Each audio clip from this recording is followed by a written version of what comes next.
Good evening, Mr. Good evening. No, Mr. Alexander, you understand there are some issues with the boxes on the East Coast. On the East Coast,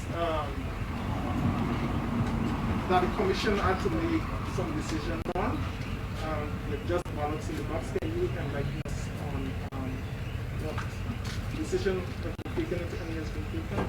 Yes, yesterday into today, there is a not insignificant number of boxes on the East Coast that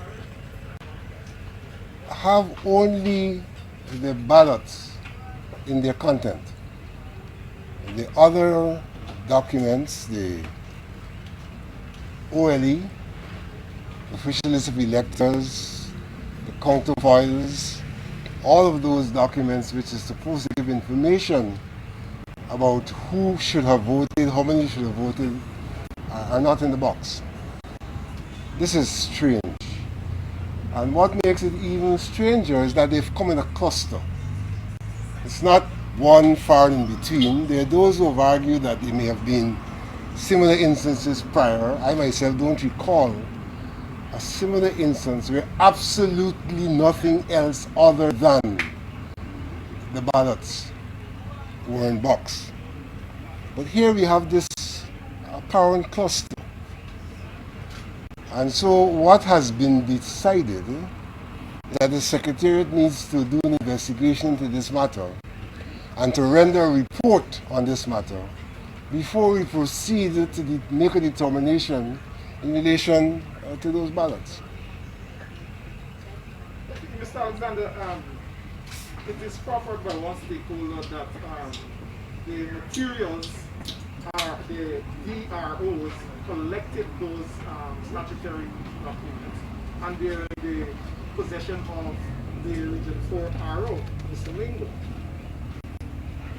Well, the Commission the persons who told you that did not say that at the Commission meeting.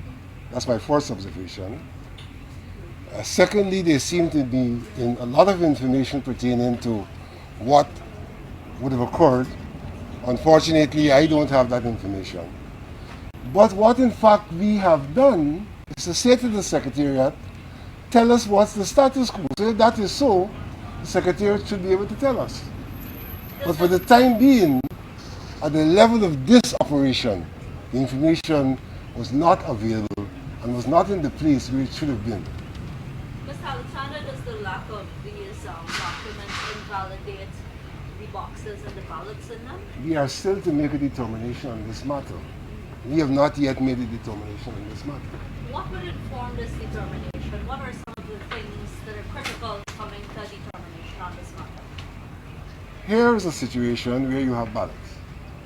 These ballots are normally associated with counterfoils from which they are detached.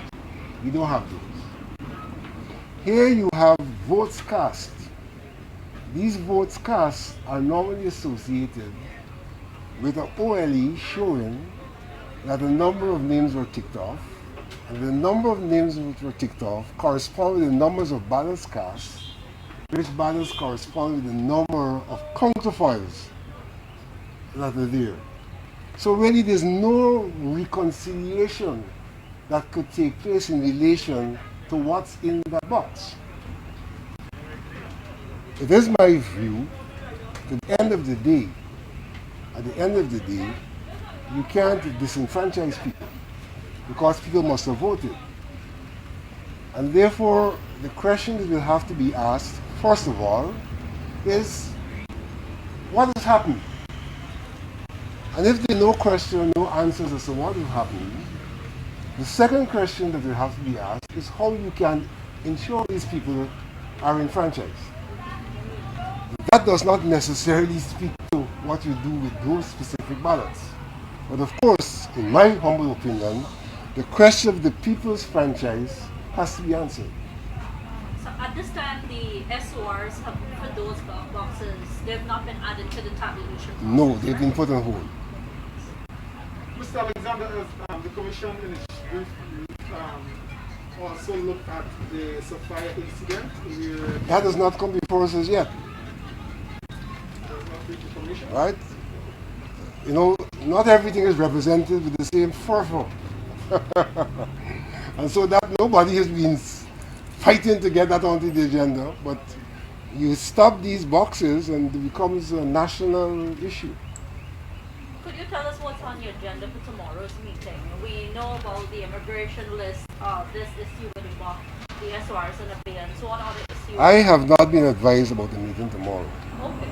but I know that there are outstanding matters. And the outstanding matters are some of which you have mentioned. Certainly, this matter which we refer to should come back up, because what was said is that the Secretary should report by tomorrow. So I'm assuming that you're assuming because the Secretary shall report, there'll be a meeting, but I've not been advised about the meeting. So that's one matter. Certainly the immigration matter would be another matter that has to be reconsidered. But at the end of the day, my focus really is when those observation reports are presented, which observation reports should be a compilation of all of these matters. Suffice to say that if there are matters we can resolve before we get to the compilation, the observation reports, then those should be resolved. Mr. Alexander, particularly the coalition, they're making an issue of where they have these infringements or irregularities, that the votes are tallied and they're on the recount statement as valid votes. Right? For example, for instance, in fact, we have the East Bank issue where one list was in another box and another list. I don't know if the commission may... I think that investigation is complete. And what has come out of that investigation? What is the decision? Those reports that we made the observation today have not been discussed by the Commission. But the investigation is, for all intents and purposes, complete, and there are reports which are available. I would prefer at this stage not to be engaged in a discussion on the reports, which themselves have not been discussed by the Commission, but there are reports. Okay, but they have been presented to the Commission. There have been copies of the reports have been made available to the Commissioners, but the Commission as a collective has not discussed those reports.